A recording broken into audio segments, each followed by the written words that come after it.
Ngayon, malinaw na ang plano ni Donald Trump sa gitnang silangan. Hindi lang niya muling sinimulan ang digmaan laban sa Iran, pinalawak pa niya ito sa dalawang front.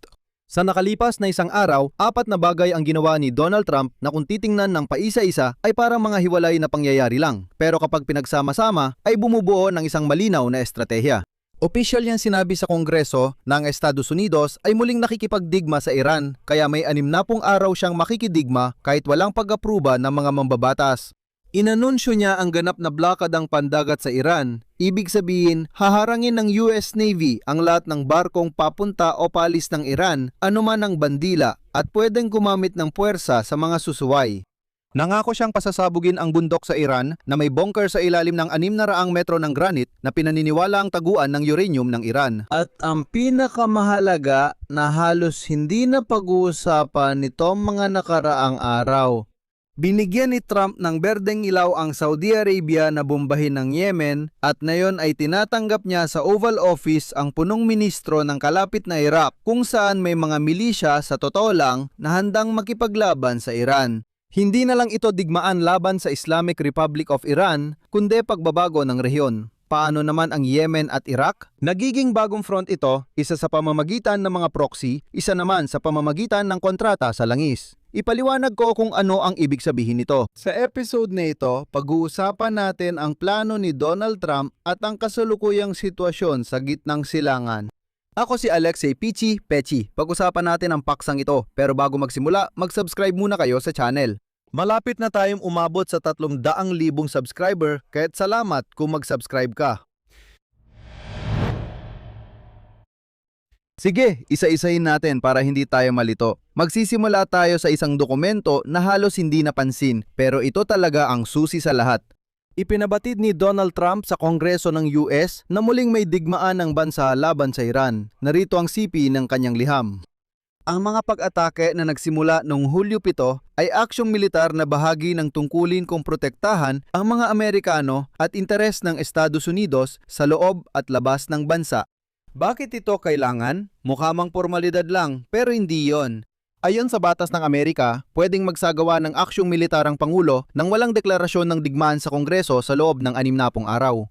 Tulad ng natatandaan ninyo, ito ang dahilan kung bakit nagmadali si Trump noong Abril na tapusin ang aktibong labanan para hindi siya mapunta sa sitwasyon na mapipilitan ng Kongreso na utusan siyang huminto. Noon, matapos ipahayag ang tigil putukan, nag-reset ang 60 araw na bilang ngayon, ang bagong abiso ni Trump ay muling nagsimula ng panibagong 60 araw. Binigyan si Trump ng 2 buwang kalayaan para makipagdigma kahit walang deklarasyon ng Kongreso. Ipinapakita nito kung gaano kasiniko ang hakbang na ito. Ulitin natin, noong Mayo, sinabi ni Donald Trump sa Kongreso na tapos na ang mga labanan. Noong Hunyo, bumoto ang kapulungan ng mga kinatawan at Senado na ipatigil ang operasyon laban sa Iran, maliban kung aprubahan ito ng mga mambabatas. May ilang Republican na sumama sa Democrat pero simboliko lang ang mga resolusyong ito at hindi batas. Magveveto pa rin ang White House kahit ano mangyari. Sinabi ng Kongreso na totoo sila sa digmaan, pero sagot ni Trump, may 60 araw pa siyang pwedeng kumilos nang walang pahintulot nila at itinuloy ang digmaan. Ito ang huling bahagi ng liham ni Donald Trump sa Kongreso na tila nagpapahiwatig ng pagbabago ng rehimen sa Tehran. Narito ang sipe. Handang sandatang lakas ng Estados Unidos na magsagawa ng dagdag na hakbang para matiyak na hindi na magiging banta ang pamahalaan ng Islamikong Republika ng Iran. Ngayon, ayon sa Central Command ng Estados Unidos, nitong nakaraang linggo nagsagawa ang mga sundalong Amerikano ng pag-atake sa mahigit 300 Iranian military facilities. Noong gabi ng Hulyo 14 naganap ang ikatlong bugso ng mga pag-atake na tumagal ng halos 5 oras. Bago ang pag-atake, sinabi ni Trump, malakas nating tatamaan sila ngayong gabi at bukas at wala silang magagawa tungkol dito. Kasabay nito, muling magdeklara si Trump ng blokadang pandagat at mas mahigpit ang mga kondisyon nito kaysa sa inaakala. Ayon sa ulat ng pinagsamang sentro ng impormasyong pandagat, nagsimula ang blockade noong Martes at sumasaklaw ito sa lahat ng mga daungan ng Iran, mga oil terminal at buong baybayin. Pahihintuin ng Amerikanong hukbong dagat ang lahat ng barkong papasok at palabas ng Iran kahit anong bandila. Eksaktong sinabi ito ng Maritime Center. Ang barkong pinaghihinalaang pumasok o lumabas sa blockade zone nang walang pahintulot ay maaring harangin, piliting dumaan sa ibang ruta at detenihin. Sa mga barkong hindi susunod sa mga utos, maaring gamitan ng puwersa ayon sa batas. Dagdag pa, tulad ng naalala ninyo, hiniling ni Donald Trump na magbayad ng 20% ng halaga ng lahat ng kargamento sa kipot ng Hormuz bilang bayad sa proteksyon ng Amerika. Nagwala si Trump at sinabi niyang sasakupin niya ang buong Hormuz. Malupit na tumugon ang Iran doon sa pinakamasakit para sa pandaigdigang ekonomiya gamit ang mga cruise missile. Inatake ng mga korps na mga bantay ng Rebolusyong Islamiko ang dalawang super tanker na Mombasa at Al Bahya na pagmamay-ari ng isang kumpanya mula sa United Arab Emirates. Bukod pa rito, inatake rin ang isa pang mas maliit na tanker. Sa ngayon, alam na may isang marinong Indian na namatay, 8 ang sugatan kabilang dito ang 2 Ukrainian. Lahat ng barko ay matinding napinsala at lumitaw dito ang mahalagang detalye. Ang pag-atake ay sinagawa ng Iran sa teritorial na tubig ng Oman. Ibig sabihin, ang Iran ay umatake na hindi sa sarili nilang tubig kundi sa tubig ng iba, sa mga barko ng isang neutral na bansang Arabo. Ang Oman, mula pa sa simula ng digmaan, paalala ko lang, ay nagtatangkang una, kakampi siya ng mga Amerikano, tapos lumipat siya sa panig ng Iran, tapos sinubukan niyang magkunwaring talagang neutral siya. Ayon, sa huli, napasama siya. Ipinapakita nitong hindi papayagan ng Iran na dumaan ang mga barkong hindi dadaan sa kanilang baybayin. Tulad ng napag-usapan na natin dito sa YouTube na ito, may 3 ruta sa kipot ng Hormuz. Sa tabi ng baybayin ng Iran, sa tabi ng baybayin ng Oman, at sa gitna ng kipot. Ipinipilit ng Iran na dumaan lahat ng barko sa tabi ng kanilang baybayin, kundi ay aatakehin nila ang mga ito na ginagawa naman nila.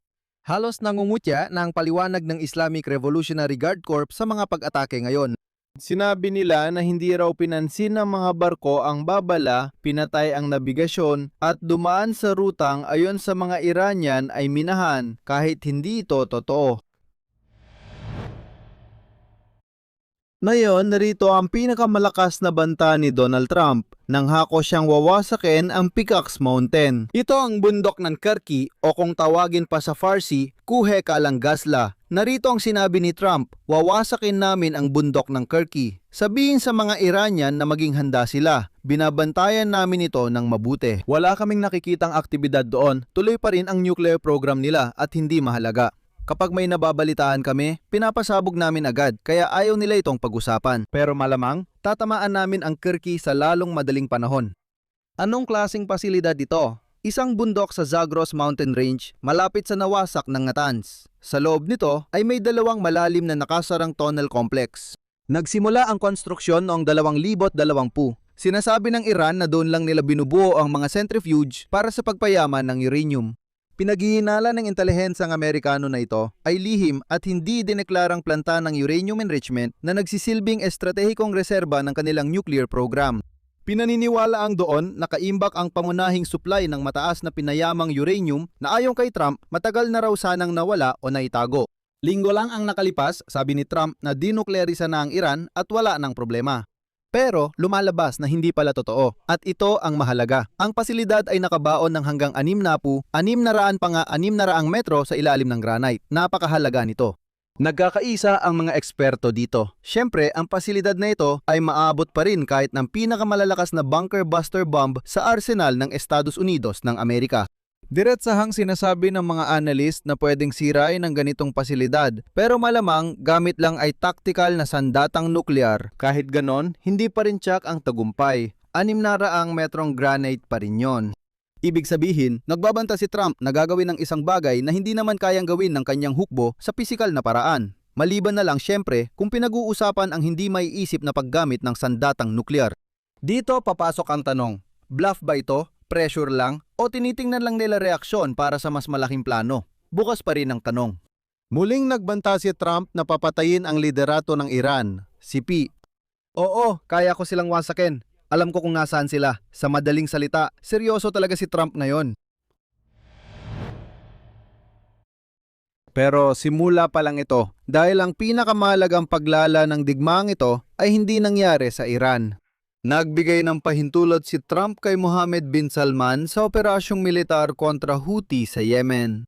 Paalala, noong nakaraang linggo, ipinaabot ng Saudi Arabia sa Estados Unidos ang kanilang pag-aalala at humingi ng suporta para sa mga posibleng pag-atake dahil gusto ng Iran basagin ang blockade ng Saudi sa Yemen. Noong Huwebes, nakipagkita ang embahador ng Saudi Arabia kay kalihim ng Estado ng Amerika na si Marco Rubio at kinabukasan, nakipag-usap si Rubio kay Prinsipe Faisal, ministro ng Ugnayang Panlabas ng Saudi Arabia. Noong parehong Biyernes, nag-usap sa telepono sina Donald Trump at Mohammed bin Salman. Humingi ng suporta ang prinsipe at nakuha niya ito. Noong Lunes, binomba ng mga eroplanong Saudi ang paliparan ng Sana. Ito ang opisyal na kabisera ng Yemen. Ang formal na dahilan ay ang hindi pagpapalapag sa eroplano ng Mahan Air na may sakay na delegasyon ng mga Houthi mula sa libing ni Ali Khamenei sa Iran. Pinaliwanag ng Amerikanong opisyal na ang Mahan Air ay airline ng Corps na mga tagapagtanggol ng Islamikong Revolusyon at pinyatawan ng parusa ng Estados Unidos. At sa eroplano, malamang, ay hindi mga Houthi ang sakay na galing sa libing ni Ali Khamenei, kundi may mga armas, bahagi ng mga raketa, at mga espesyalistang militar na tutulong sa mga Houthi na maghanda para sa digmaan. Sumagot ang Houthi gamit ang ballistic missiles at drone sa paliparan ng Abha sa timog kanlurang Saudi Arabia at nagbabala sa mga airline na umiwas sa himpapawid ng Saudi. Bakit mahalaga ang sandaling ito ng pagbabago? Ito ang pinakamatinding paglala na tumatawid sa hangganan mula noong 2022 at maaaring mga hulugan ito ng pagbagsak ng 4 na taong tigil putukan at palawakin pa ang digmaan sa pagitan ng US at Iran.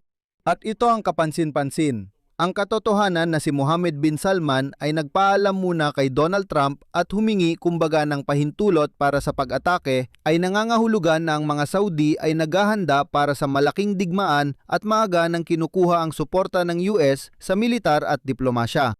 Kamakailan, paalala ko, naging neutral ang Saudi Arabia sa digmaan ng US at Iran. At sa simula ng digmaan ay tumanggi rin ang Riyadh na ipagamit sa Washington ang kanilang teritoryo para sa operasyon laban sa Tehran.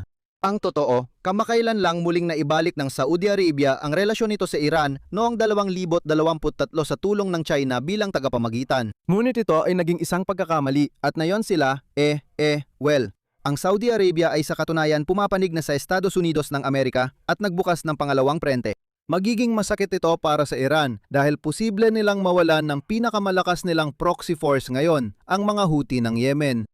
Pero hindi lang iyon. Mukhang may bagong prente rin. Ngayon, 14 ng Hulyo, tinatanggap ni Trump sa Oval Office ng White House ang punong ministro ng Iraq na si Ali Al-Zaidi. At ito ang ikalawang prente ng paglawak ng digmaan. Pero dito hindi bomba ang gamit sa labanan, kundi sa ngayon ay langis at mga ultimatum. Hindi na rin malayo ang mainit na yugto. Sino ba talaga si Al-Zaidi? Isa siyang negosyante na talagang walang karanasan sa politika na naluklok sa kapangyarihan nitong Mayo lang ngayong taon. Ayon sa isang diplomatang Iraqi, ito ang pagpili ni Donald Trump. Siya ang Trump ng Iraq, isang negosyante. Ngayon, babalik ang pera sa Iraq. Ang totoo niyan, si Trump mismo ang bumatiko sa kandidatura ni Nouri al-Maliki na kanyang kalaban dahil masyado raw itong malapit sa Tehran. Ipinagdiwang ni Trump ang pagkakatalaga kay Al-Zaidi bilang simula ng bagong kabanata. Sa madaling salita, protege siya ni Donald Trump at naging punong ministro ng Iraq. Noong Abril, pinigil ng Estados Unidos ang pagpapadala ng kita mula sa langis ng Iraq na nakaimbak sa Federal Reserve Bank ng New York. Noong nakaraang linggo lang muling nagpadala ng pera kasabay ng pagbisita ni Al-Zaidi sa White House. Sa huli, mas naging tapat siya. Ano ang hinihingi ngayon ng Washington sa Iraq? Ito ang pinakakapanapanabik na bahagi. Ganap na tanggalan ng armas. Tungkol ito sa mga maka-Iran na Shiite na milisya ng Iraq na umatake sa mga base ng Amerikano matapos magsimula ang digmaan. Ayon sa White House, at ito ay isang sipi. Malinaw na sinabi ng Estados Unidos sa Iraq na mahalaga ang soberanya at pagpigil sa pag-atake ng mga milisyang suportado ng Iran mula sa loob ng mga hangganan nito. Alam namin ang mga pag-uusap sa pagdidisarma ng ilang milisya at gagawa kami ng maingat na desisyon batay sa aksyon at resulta. At narito ang deadline para sa ganap na pagdidisarma ng mga Shia sa Iraq, ika-30 ng Setyembre. Pero siyempre, ang pinakamalalakas na grupo ay nagsabi na hindi sila basta-basta magdidisarma. Ibig sabihin, pipilitin silang gawin ito gamit ang puwersa. Ano nakukuha ng Iraq? Mga kasunduan sa langis at gas, ibig sabihin, daloy ng pera. At ang pinaka-pinag-uusapan sa mga kasunduang ito ay ang kasunduan sa paglikha ng pondo kung saan mag-aambag ang Iraq ng kalahating milyong bariles ng langis bawat araw kapalit ng tulong ng Amerika sa pagpapaunlad ng kuryente. Iyan ang opisyal na pahayag. Dagdag pa, humihiling ang Baghdad ng kuwota sa produksyon na lampas limitasyon ng OPEC at maaaring ibigay ito ng Amerika. Pwede silang makipagkasundo sa mga Saudi. Malinaw ang lohika ni Donald Trump na wala na malaking kita ang Iraq dahil sa pagsasara ng Strait of Hormuz, ang tanging daan nito sa dagat. Nag-aalok ang Washington ng alternatibong mga ruta ng pag-export kapalit ng pagdidisarma ng mga proxy ng Iran na nasa Iraq. Parang binili lang ang bansa mula sa impluwensya ng Tehran. Hindi pa dyan natatapos. Ang ikatlong usapan ay tungkol sa Lebanon. Kasabay nito, may negosasyon sa Roma sa pagitan ng Israel at Lebanon sa tulong ng Estados Unidos. Tinatalakay nila ang pagpapatupad ng kasunduang balangkas noong Hunyo 26. Doon ang pagtigil ng labanan at muli ang pagdidisarma ng mga grupong sinusuportahan ng mga Iranian. Pag-deploy ng hukbong sandatahan ng Lebanon sa timog at unti-unting pag-atras ng tropang Israeli. Dapat tandaan na inalis ng mga negosasyong ito ang issue ng Lebanon sa kasunduan ng US at Iran. Kapag pinagsama mo lahat ng ito, malinaw ang estratehiya ni Donald Trump. Binalak ni Trump ang ganap na pagbuwag ng Iranian network sa buong rehiyon, hindi lang sa loob ng mismong Iran. Sa Iran, binobomba ng Estados Unidos ang mga pasilidad militar. Sa Yemen, binobomba ng Saudi Arabia ang mga Houthi. Sa Iraq, handa ang Estados Unidos mag-invest ng malaking pera kapalit ng pagdisarma ng Shiite militia na hindi kayang suportahan ng Iran ngayon. Sa Lebanon, pinipilit nilang disarmahan ng Hezbollah. Ibig sabihin, may 4 na punto at 4 na magkakaibang paraan na may iisang layunin, ang tuluyang pagbagsakin ng aksis ng paglaban ng Iran. Malaki ang panganib sa estratehiyang ito. Hindi magpapadisarma ang mga milisya sa Iraq, kaya kailangan silang labanan pati na ng Iraqi army. Maaring isara ng mga Houthi ang kipot ng Bab el-Mandeb at sakalin ang Saudi Arabia dahil wala nang mapag-eeksporta ng langis. Mariing tinatanggihan ng Hezbollah ang pagdidisarma sa Lebanon. Ang bundok na Kirky sa Iran ay hindi mapasabog maliban kung sandatang nuklear ang gagamitin at dito nakatago ang programang nuklear ng Iran. O sige, pumasok na tayo. Sabi nga, sa panibagong 60 araw ng digmaan sa gitnang silangan, kaya magmamasid tayo. Pero sa ngayon, malinaw na ang estratehiya ng digmaang ito. Dito ko natatapusin, ilagay ninyo ang inyong opinyon at mga konklusyon sa mga komento sa ilalim ng episode na ito, mag-subscribe kayo sa channel, pindutin ang kampanilya at huwag kalimutang mag-like. Kung gusto niyong suportahan ang trabaho ng YouTube channel na ito, maaari ninyong gawin ito sa pamamagitan ng kahit anong donasyon gamit ang mga link at detalye sa description ng video na ito. Hanggang dito na lang, ingatan ninyo ang inyong sarili. Paalam sa lahat.